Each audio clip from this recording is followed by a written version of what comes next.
Kumusta po? Magandang umaga Pilipinas and buenas noche Mexico. Kasi gabi na dito ngayon. Yes. And dito, umaga. Kamusta po kayo dyan ngayon, Sir Julius? Kasi right now, nagiging kapanapanabik ang bawat tagpo dahil papalapit na po tayo at papalapit para po dito po sa knockout round.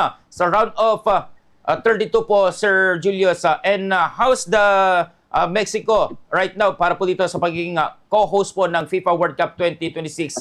Sir, ano po mga inantabayan po ngayon? So, yun nga, nakapasok na ang Mexico sa round 32. So, knockout round na may 6 points. At the same time, meron silang uh, 3 goal difference. Yes. Kasi, when we say ang goal difference is yung score ng Mexico against sa Mexico as kalaban. So, for example, last time, ang Mexico nagkaroon ng 2 points against South Africa. So, 2 minus 0. So, 2 yung goal difference nila. So, sa 3 points kasi sila ang nanalo. And then, sa laro ng South Korea versus Mexico, may 1 point ang Mexico, 0 ang South Korea. So, Yes. 1 minus 0. So, may 2 plus 1, may 3 goal difference sila. At saka nanalo sila another 3 points. So, 6 points po. So yun nga, nakapasok ang Mexico. Masayang-masaya ang Mexico talaga ngayon kasi they're able to join the knockout round 32. So bukas maglalaro sila against sa Czech Republic. And bukas, sir, it matters pa rin po ba yung magiging laro?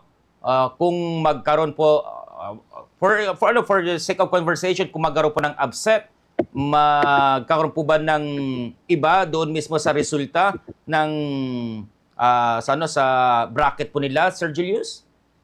Kasi sa bracket ng ito bracket A, dalawa na kasi ang panalo ng Mexico. So four countries ang maglalaro. So dalawa na ang kanilang panalo. So pasok na sila kasi may 6 points. Kung matalo man sila ngayon, so this is the first time, or bukas, sorry, kung matatalo man sila bukas, so yun pa rin, pasok pa rin sila. Kasi yun nga, may dalawang panalo sila at saka isang talo kung matatalo man. Kasi sa kada bracket may 4 countries na maglalaban-laban. Alright. And sangan po, sir, ano po yung mga kasi may mga ilan po dito na babasa po natin, may mga mga kandidato para po sa pinaka-paboritong manalo po dito po sa FIFA World Cup. May mga ganyan na rin po bang lumalabas po, sir, sa ngayon dyan mismo sa Mexico? Kasi pati rin po ito naman pong di ba, itong mga previous na laro ay talagang naging kapanapanabik po, Sir Julius. Yeah, meron nang ano dito. May mga ganyan na din nangyayari dito ngayon. Alright. And sir, kung sakali po, may mga nakita sa isang bracket at kapag nakapasa na po, binanggit nga po nitong Mexico ay pasok na po. Sino po ang pwede po lang possible po na makalaro for knockout stage? Kasi so far ngayon, ang nasa pasok sa 32 ang United States na may may 6 points. At saka ang galing ng Germany kasi may 6 points at saka ang kanilang goal difference is 7. Ang United States may 6 points at saka may goal difference na 5. Ganon din ang France, may 6 points at saka may goal difference na 5. At saka ang Argentina may 6 points at saka may goal difference na 5. Posible ito yung makakalaban ng Mexico sa knockout round. Okay. Yes. And Sir Sir Julius, no? Diyan mismo sa may mga laro pa rin po ba sa sa Mexico ng ilan? Sino bang inaabangan?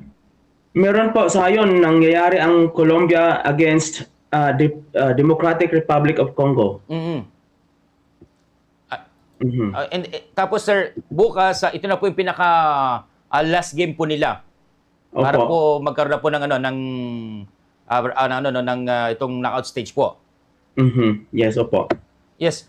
And sir, no, sa nakikita po ninyo na kasi with this mga parang itong si Lionel Messi. Alam naman natin, talaga isa rin po sa pinapanood po natin na kahit hindi po tayo mga, di ba, mga football fans, kapag Lionel Messi, talagang napapanood po tayo. Naging all-time leading world goal scorer po ngayon dahil po doon sa kanila pong naging kampanya. So, with this kind of scenario, malakas po ba yung mga nanghihila po ng mga sabi mo natin, mga football stars sa kalapong team, lalo po sa crowd, Sir Julius? Opo. Ano naman po talaga, sir? Okay. And Sir Lerdona, sa sangin po ba, doon sa inyo pong binanggit, meron po bang mga talagang specific star po ng Mexico na gumagawa po para po magkaroon din po ng tatawag po natin na makakuha po ng Golden Boot Award? Yung mga players nila, sa mga players yes, po? Yes. Okay, yun po si Quiñones kasi yun ang Quiñones at saka yung player na nakapagbigay ng points kasi isa din sa mga malalakas. Pero Si siya, Quiñones at saka yung sino yun? Yung nakapag-goal last time sa equivalent ng isang points. Kasi tatlo yun eh. Yung sa first game, dalawa. Sige, si Raul. Si Quiñones pala. And then yung isa din, si Alvarez. Not Alvarez. Si Quiñones yung kilala ko dun. So, at saka yung isang so tatlo. Kasi ang pag-select ng mga players dito, kasi sir, dito sa Mexico may iba't ibang mga team din sa national different kasi meron silang national cup. So bawat state may kanya-kanyang grupo ng players. yes. So yung sikat dito yung Chiva at saka yung grupo sa Mexico City iba din. So ang pag-select po is they gather the best players sa Mexico na magbuo ng Mexican team. Pero sa tinanong ko ng mga tao kung sinong sikat, lahat naman sila sikat. So nagsumikat lang yung mga players na yun kasi sila ang nagbigay ng puntos para sa Mexican team. Oo. Okay.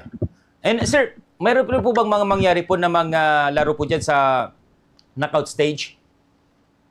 Meron din po dito na sa knockout stage kasi ang paglalaro dito is lahat ng bansa na yung countries na sa knockout state is they have chance to play in every country. Diba tatlo ang hosts, Mexico, Yes. United States at Canada. So yung Mexico, hindi lang maglalaro sa Mexico, posible maglalaro din sila doon sa United States at saka yung iba maglalaro doon dito sa Mexico. Okay, yun po sa knockout. So ikutin lang ang tatlong bansa. Okay. So, how's the sir? Mas lalo po bang nagiging punuan or nagkakaroon na rin po ng mga iba pang mga venue or mga mga lead screen para mapanood sa labas na hindi po ma-accommodate po ng nasabi pong stadium na paglalaruan po dahil alam po natin, knockout stage na po, Sir Julius. Kamusta po ang update po dyan, sir? Okay, last June 11, yung the other game, yung last Thursday yon. Okay, the other week. So pumunta ko ng Guadalajara kasi laro yon ng Mexico versus ng South Korea. Ang dami. So napupuno yung venue lalong-lalo na pag ang maglalaro ay ang Mexican team. Kasi mga Mexican. Pero the other team, so meron pumupunta hindi naman ganon ka dami. Kasi ngayon for now naglalaro ang Colombia at ang Republic of Congo. So hindi naman lahat na pumupunta dito is makapunta dito ang mga taga-Congo. Hindi naman makapunta lahat na dito ng taga-Colombia. So, ang nangyayari, ang nanonood lang, konti, hindi ganun kadami. Unlike doon sa Mexican team naglalaro, ay ang dadami, kaya nagpuput out sila ng screen, mga LED screen, para yung hindi makapasok sa venue ay they have chance to watch the game po ng kanilang national team laban doon sa bansang kalaban nila. Sir Julius, the price ticket, the same pa rin po ba? Wala pong pagtaas? Kasi Okay. alam mo natin, sabi nga, habang knockout stage, baka pumunta pa ng finals, mas tataas po yan, Sir Julius. Yeah, pagpapalit na yung finals sa knockout stage, may posibleng tataas ang ticket. So ngayon, may mga signs na tataas ang ticket pero wala pa ring aviso na tumataas yung ticket. Maybe sa other countries, sa US or Canada, tumaas ang siguro yun. Pero dito sa Mexico, wala pa naman. Oh, yan kasi po yung mga nababasa po natin na sa USA na talagang tumaas po ito. Lalo yung kanilang team na USA ay pasok na rin po for knockout stage. Na doon mismo ay tumaas. Kala natin kung same scenario din po sa Mexico. Kasi alam naman po natin na not only for sports, ito nga po nga FIFA, kundi for business rin po, Sir Julius. Yes, maging business na po itong FIFA. Yung iba nga na nagpupustahan na sila. And speaking of pustahan, kamusta naman po dyan, Sir Julius? Yeah, may nagpaparamdam na kasi malaki for sure mayroon yan. Pero hindi ko alam kung underground or in public talaga yung ginagawa nila. Kasi when we talk about FIFA World Cup is just a merely sport, a competition among different countries. Pero sa mga private individuals, siguro mayroong pustahan. Yes, totoo po yan, sir. Of course, mga online betting games po, andun sila. Pero iba rin yung mga underground na mga nangyayari. Pero Sir Julius, bilang kayo po isang football enthusiast, meron po ba kayong mga fearless forecast for this FIBA World Cup? And whose team ang makikita po ninyo for the finals, the championship na magtutuos po, Sir Julius? Sa nakikita ko kung ano yung mga bansa naglalaban-laban last time na malakas, for sure magharap-harap din naman during sa final kasi sa performance pa lang ng elimination round, lalong-lalo na ang United States, ang Germany, ang France, ang Argentina, okay, ang ganda ng kanilang performance. So itong Germany, United States, France, even ang Portugal kasi ngayon may 4 points ang Portugal. Ngayon, meron silang goal difference na 5. Okay. So, ang Spain, posible din. Yun. Itong Mexico, United States, Germany, France, Norway, Argentina, posible ang Portugal din. So, ito yung mga maghaharap-harap. Ang sa finals, posible din ang Portugal din against Argentina or ang Brazil. Kasi itong mga bansa na to isang talagang ano sila sa football eh. Correct. Hindi lang hobbies kundi a way of life po nila ang football. Yes, opo. Pero how you see Mexico? Kayang-kaya po for the finals na parang first time po ba kapag this FIFA World Cup, kapag ma-finals, this is the first time po na makapasok ang Mexico, sir? Sa finals, kung papalarin. Opo, yes, this will be their first time na makapasok sa finals kung matatalo nila yung ibang mga magagaling na bansa.